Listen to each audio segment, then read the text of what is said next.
Hello मित्रांनो, तर आज आहे लाईफ विथ आकाशच्या सिरीजचा डे 9वा। तर लास्ट व्हिडिओ मध्ये बघितलं असेल तुम्ही, तर आपण एक्स्ट्रा काम वगैरे करून रात्री लेट नाईटला आलतो, त्यामुळे मस्त आहे की दुसऱ्या दिवशी आरामात उठलोय। आणि पण उठल्या उठल्या नेहमीप्रमाणे आपलं पहिलं एकच जायचं आपल्याकडे आपल्या गोल्सकडे, म्हणजेच जिमला। कारण लोक बोलतात प्रत्येकाला ना कोणत्या गोष्टीची नशा असतेच। हो, मी मान्य करतो, मला सुद्धा आहे। आधी तर खूप साऱ्या वाईट होत्या, पण आता सध्या चांगली आहे ती फक्त जिमची। आणि हा एक माझ्यासाठी प्लस पॉईंट आहे की मी एक टाइम पिरियड नंतर स्वतःहून डिसिजन घेतला, स्वतःचा माइंडसेट चेंज केलं आणि चांगल्या गोष्टीच्या नशा लावून घेतल्या। पण कायकांना तर असा टाइम येतो ना, तो टाइम निघून जातो त्यांचा, पण त्यांच्याकडनं ते डिसिजन घेणं होत नाही। म्हणून मित्रा, मी एवढंच बोललो की असे व्हिडिओज वगैरे बघून नुसतं विचार करून आणि असं उद्या करल परवा करल करून असं कधीच होणार नाही। तू स्वतःहून एक डिसिजन घे, फक्त तुझी वेळ जायच्या अगोदर। कारण मित्रा, वेळ ही अशी गोष्ट आहे जी एकदा निघून गेली तर परत येत नाही। तर आपण आपल्या जिम मधला वर्कआउट संपवला आणि आज आपण बायसेप ट्रायसेपला ट्रेन केलंय।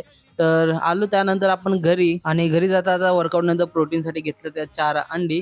6 hours later. जिम वरून आल्यानंतर आपण केलं आराम करून झाल्यानंतर आपण घेतलं जेवण करायला, आणि जेवण करून आपण निघालो तयारी करून कामावर जायचं। तर आलो इथं कस्टमरला पिकअप केल्यानंतर निघालो एक्सप्रेस हायवेने डायरेक्ट मुंबईकडे। तसं पहिला थांबलो फूड कोर्ट थांबला, मी घेतलेला एक 0 कोक आणि संगती वेफर्स थोडेफार खायला मॉर्निंगला। त्यानंतर 2 तासानंतर आपण आलो इथं मलाडमध्ये, इथं कस्टमरला ड्रॉप केल्यानंतर मस्त आहे की झोप काढली। 2 hours later.